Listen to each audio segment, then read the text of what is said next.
Hi, I'm Cherie Tregg, Sustainability Coordinator at Academy of the Sacred Heart, and we are sponsoring a 2-day composting challenge in honor of Louisiana's Love the Boot Week this year, and that is available to all students. So we've been composting really well on campus, and I'm just going to take the opportunity to extend that out into the homes just for people to see in 2 days, how much food waste do I in fact have? How much could be diverted from the landfill. So every student is receiving a bio bag, and this actually bio bag is sponsoring our drive by donating the bags. They're going to be receiving a 3-gallon bag. It is a compostable bag. It is also breathable and leak proof. They are excellent. So I'm just here in my kitchen today to talk a little bit about how I compost at home. So I'm going to get my bag. You can just open it up, leave it on the counter, or I happen to have a small trash can container, so I'm just going to put that in. Composting consists of 2 types of material. One of them is our food waste. All that food waste will break down into nitrogen, potassium, and phosphorus, and then that's combined with browns, which is like leaves, twigs, anything that's brown. And that will emit carbons. And putting it all together is going to create some really great soil. It's a natural organic process where all of these things decompose and then becomes rich soil again. So just some things that I happen to have today. I've got some tamale wrappers I'm going to put on in there. I have some strawberry tops, mango peeling, also the seed from the mango, little onion peeling as well. So I just put it all in there. Also, I'm going to show some pictures of things that I've had over time.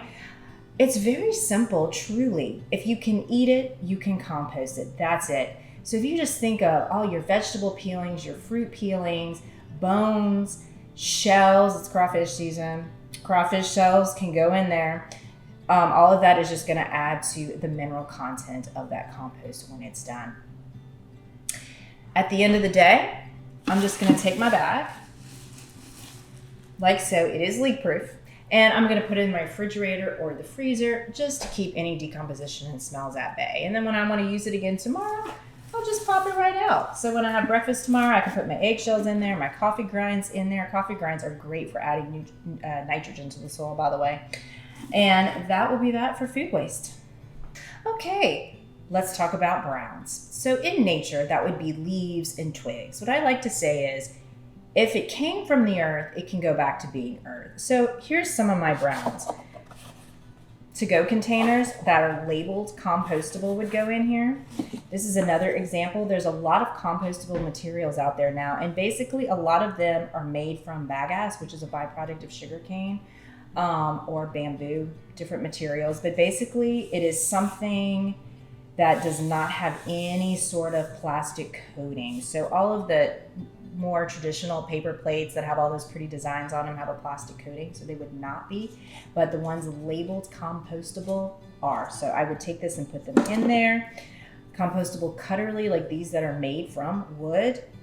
Look at that, coffee stirs. Some straws are compostable if they're made from paper. This one came from French Truck. They have compostable straws. Spent flowers, right? This came from the earth, straight in there. Also newspaper. Now newspaper needs to be torn up just a little bit. It's not going to break down very well if it's in a thick stack, but if I just do this, just lighten the load a little bit, tear it up, put it in there, that is compostable. So those are some examples from browns. Or if you just think and ask yourself, if it came from the earth, yep, it can go back to being earth. Okay, I'm in the last day of the 2-day challenge, and this is my food waste. So let's see how much it weighs. 1.3 pounds. So that's 1.3 pounds not going into the landfill doing nothing and releasing methane gases into the atmosphere, and 1.3 pounds collected with everyone else's going to the composting network to be broken down and made into rich soil. Now, I'm going to bring this to school with me today. The bio bag is leak proof. However, of course, any concerns about leakage in the car, you can always put it in a container or double bag it for that ride to school. And I want to remember that number, 1.3 pounds, to tell the teacher when I get to school today. Good morning, Cherie. Morning. What do you have for us? 1.3 pounds of compost. Awesome. 1.3 pounds.